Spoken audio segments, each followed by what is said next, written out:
Et ici, il y a une histoire qui est très douloureuse à entendre. Mais il va falloir l'entendre. Elle est très très très douloureuse. Cette histoire-là, l'imam Ibn Kathir il la rapporte, ainsi que l'imam Ibn Jarir, ainsi que l'imam Al-Baghawi, l'imam Ibn Al-Jawzi, l'imam Ibn Al-Qayyim et d'autres ont expliqué le verset qu'on vient de mentionner par une histoire impressionnante qui est Qissat Abd Bani Israël, l'histoire de l'adorateur des enfants d'Israël, qu'on appelait Bersisa. Vous connaissez son histoire? C'est l'histoire d'un homme pieux. C'est l'histoire d'un homme pieux, un adorateur parmi les plus pieux de son époque. Dans son village, 3 frères vivaient avec leur sœur qui était une fille qui n'avait jamais eu de rapport, qui était vierge. Un jour, ces 3 frères devaient partir à la guerre.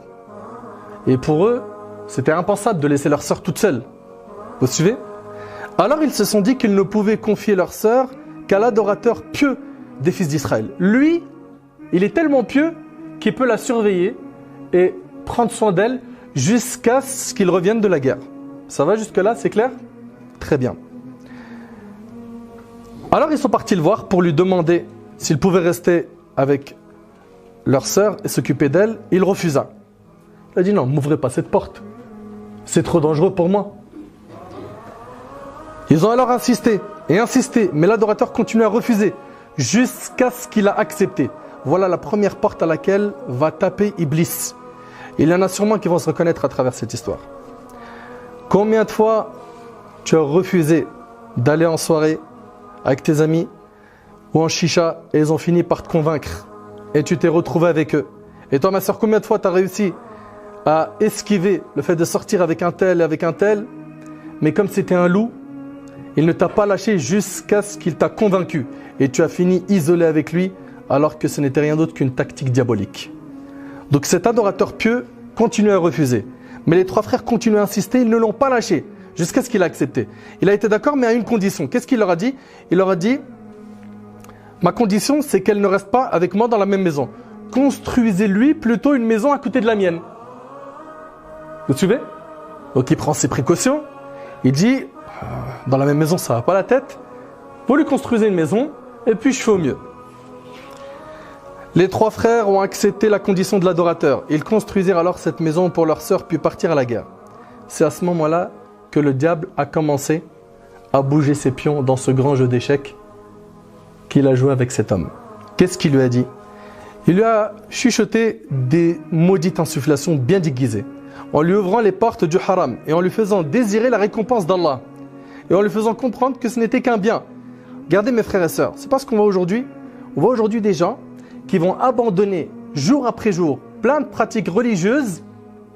Pourquoi? Parce que le diable il lui dit mais quand même il y a un intérêt. Et puis de cette manière-là tu t'intègres. Et puis de cette manière-là t'es un musulman on va dire plus ouvert, plus open, etc. etc. Et l'autre, enlève ton hijab, sinon comment tu vas te marier? Et puis fais telle concession, et piétine tel ordre religieux, etc. Vole, tu vas délaisser ton poste. Ils t'ont mis à la porte comme un malpropre. Récupère un petit peu ton haq, ton droit. Et c'est ainsi qu'il va continuer ses ruses. Shaitan se mit donc à embellir le haram à cet adorateur pieux. Attention, hein, on l'appelait l'adorateur des enfants d'Israël. C'est-à-dire que c'était quelqu'un, il était connu pour sa piété. C'était pas n'importe qui. Et il a commencé à le piéger. Il lui a dit, où est le mal si tu lui déposes à manger comme tu le fais tous les jours et t'attends juste un petit peu afin qu'elle sorte le récupérer, au lieu de t'en aller tout de suite sans attendre. Il a dit, il est possible qu'un animal passe et mange cette nourriture. D'où t'en sais qu'elle récupère le plat? Attends juste qu'elle ouvre la porte. Une fois qu'elle a récupéré le plat que tu lui as donné, rentre chez toi. L'adorateur s'est dit, bah oui, franchement, il y a quoi comme mal à faire ça? Il n'y a aucun mal. Et à partir de ce moment-là, il prenait la nourriture, il la posait devant la porte de cette femme, il tapait à la porte, il attendait juste le moment de sa sortie, puis s'en allait directement sans même la regarder. Mais une fois, il finit par la regarder. Et là, première mission du diable accomplie. Un regard a été échangé. Satan intervient à nouveau et lui a dit, où est le mal si tu lui déposes son repas à l'intérieur de la maison? Quoi? T'as pas confiance en toi? C'est pas t'es qui? S'il y a quelqu'un de crédible dans ce village, mais c'est toi. T'as peur de quoi? Tu es l'adorateur pieux qui craint son Seigneur. L'adorateur prit alors la nourriture et entra chez elle. Et sachez mes frères et sœurs que ces différentes insufflations du diable étaient des étapes très très longues. Soyez-en sûrs. Le diable est très patient, surtout avec les pieux. C'est un pot de colle. C'est un pot de colle. L'adorateur pieux allait donc lui déposer à manger à l'intérieur de la maison, puis s'en allait directement. Puis l'étape suivante. Shaitan lui a dit, où est le mal si tu restes un petit peu avec elle? La pauvre, ça fait longtemps qu'elle ne voit personne. Elle parle avec personne. Reste avec elle, parle avec elle de religion. C'est ce qu'on veut aujourd'hui. Ma soeur, pourquoi tu parles avec lui? Il me réveille pour le fajr, mon frère. Il m'envoie tous les jours un hadith de Riyad al-Salihin le matin. On dit les invocations du matin et du soir ensemble. Et puis le soir aussi, il me snap ses plats. Il n'y a rien de mal. Pourquoi t'es dur, Akhi? Donc voilà. Il dit, reste avec elle. Fais-lui des rappels religieux. Miskina, elle est toute seule. Elle est abandonnée. T'as peur de quoi? T'es une montagne, t'es solide.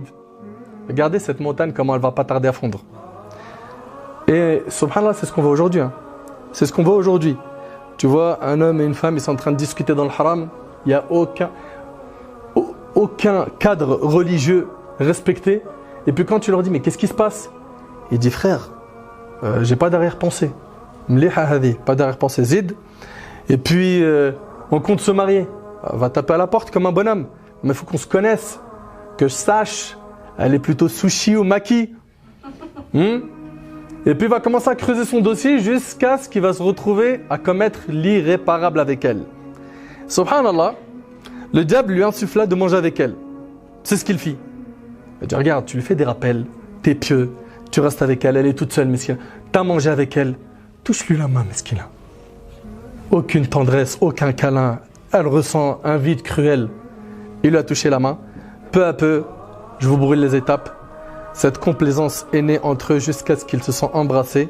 Et ça, ce sont les pas du diable. Allah tabaraka wa ta'ala nous a mis en garde contre le fait de suivre les pas du diable. Allah tabaraka wa ta'ala dit, Ya ayyuhalladhina amanu, la tattabi'u khutuwat ash-shaytan. Wa man yattabi' khutuwat ash-shaytan, fa innahu ya'muru bil fahsha'i wal munkar. Ô vous qui avez cru, ne suivez pas les pas du diable. Quiconque suit les pas du diable, celui-ci ordonne la turpitude et le blâmable. Subhanallah, vous voyez d'où il est parti et où est-ce qu'il est arrivé? Est-ce que ça s'est terminé là? Satan continue à lui embellir cette fille et au final, vous savez tous ce que recherchait le diable. Il s'est retrouvé à commettre la fornication avec elle. Walayadu billah. Inna lillahi wa inna ilayhi raji'un. Ce qui m'attriste et ce qui déchire le cœur, c'est qu'il y a aujourd'hui des musulmans et des musulmanes qui ont normalisé ce péché, qui provoque la colère d'Allah. Suite à cet acte abominable, la fille tomba enceinte. Et elle accoucha. Shaitan est parti plus loin. Il lui a dit, écoutez, hein, c'est impressionnant. Il lui a dit, tue cet enfant. Tue-le. T'imagines si tu le laisses en vie? On va savoir que tu as amené cette femme à tomber enceinte et avoir un enfant. Qu'est-ce qu'ils vont dire les frères quand ils vont rentrer? S'ils l'apprennent, ils vont te tuer. La seule solution, c'est que tu te débarrasses de cet enfant sur le champ. C'est ce qu'il fit, il tua son fils. Après que Satan l'ait poussé à commettre ce crime, il alla le travailler à nouveau en lui disant, tu penses vraiment que cette fille ne va pas te dénoncer à ses frères? Tu penses ça? Tu penses qu'elle ne va pas les informer que tu as forniqué avec elle et que tu as tué son enfant? Et il s'est dit, que faire? Le diable lui a dit, tue-la elle aussi. Allahu Akbar. Et c'est ce qu'il fit. L'adorateur pieux a forniqué, puis a tué son propre fils, puis tué cette fille. D'un homme parmi les adorateurs les plus pieux de son époque, il est devenu fornicateur criminel. Shaitan lui a dit, oh un tel, ne sais-tu pas qui suis-je? Je suis Satan. C'est moi qui a perverti ton cœur. C'est moi qui t'a poussé à commettre zina. C'est moi qui t'a poussé à tuer ton enfant et à tuer cette femme. Il lui a dit, je suis le seul qui peut te débarrasser de ton épreuve actuelle. Il lui a dit, débarrasse-moi-en. Le diable lui a dit pas tout de suite, j'ai mes conditions. Il lui a dit, c'est quoi tes conditions? Il lui a dit, que tu mécrois en Allah et que tu te prosternes pour moi en dehors d'Allah. C'est violent ou pas? Cet adorateur stupide lui demanda, si je mécrois en mon Seigneur et que je me prosterne pourtant en dehors d'Allah, tu me débarrasses de mon épreuve? Il lui a dit oui. Comme toujours, il le fait désirer. Et vous savez, le diable, il a une stratégie qui est connue. C'est embellir le haram et enlaidir le halal. Combien de fois j'ai entendu et j'ai assisté à ce type de problème où Un homme et une femme se fréquentent dans le haram pendant longtemps. Et ça marche. Et ils s'aiment. Et la flamme, elle est waouh. Ils s'aiment à fond. Et puis, quand ils commencent à culpabiliser, regretter, ils disent vas-y, viens, on se marie, on arrête, on se repent. Ils se marient une semaine après, un mois après, ils divorcent. Donc dans le haram, il va tout faire pour embellir la relation. Dès que ça devient un cadre halal, il rentre, il met des gros coups. Des gros coups. Et là, subhanallah, Satan lui a dit, t'inquiète pas, je m'occupe de toi. Et en effet, l'homme a mécru en Allah et il s'est prosterné pour Shaitan. Et là, ce traître de diable a pris la fuite en disant, Inni bari'um mink, inni akhafu Allah rabbil alamin. Je te désavoue car je redoute Allah, le Seigneur de l'univers. Les jours passaient jusqu'au jour où les trois frères furent de retour. À ce moment-là, Satan délaissa l'adorateur et se dirigea vers les trois frères pour s'occuper d'eux à leur tour. Il les informa que l'adorateur digne de confiance, à qui ils avaient confié leur sœur, avait forniqué avec elle, puis qu'il avait tué son enfant, etc., etc. Les trois frères furieux partirent immédiatement attraper l'homme à qui ils avaient confié leur sœur. Ils lui dirent « Ouvre-nous sa tombe ». Puis, après qu'ils aient vu leur sœur tuée avec un bébé à ses côtés, ils traînèrent l'adorateur sur son visage, puis l'ont crucifié. Ils l'ont crucifié. L'adorateur de Bani Israël, il est crucifié. Telles sont les insufflations du diable. Telles sont les ruses du diable, telles sont les catastrophes auxquelles mène le diable. Il embellit le haram en te faisant croire que c'est une adoration, que c'est quelque chose de normal, que tout le monde le fait. Et alors, ça fait quoi? Ça fait quoi si tu parles avec lui sur Insta? Ça fait quoi si vous snappez ensemble? Ça fait quoi si vous sortez ensemble? Ça fait quoi s'il t'embrasse? Ça fait quoi si tu fais zina avec lui? De toutes les manières, c'est ton futur mari. Et il est comme ça, il cuisine les gens petit à petit. Pareil dans le commerce, pareil avec l'argent, pareil dans tous les domaines. Il y va petit à petit jusqu'à ce qu'il va te normaliser le haram. Ce qui est malheureux, c'est que les gens trouvent ça normal. Pourquoi? Parce que la norme, c'est ce qui a été fixé, selon eux, par les gens. Allah tabaraka wa ta'ala dit wa in tuti' akthara man fil ard yudilluka an sabilillah. Si tu suis la majorité des gens sur terre, ils t'égareront du sentier d'Allah. Nous, on ne suit pas la masse. On n'est pas un troupeau de moutons. On suit Allah subhanahu wa ta'ala et son messager alayhi salatu wassalam.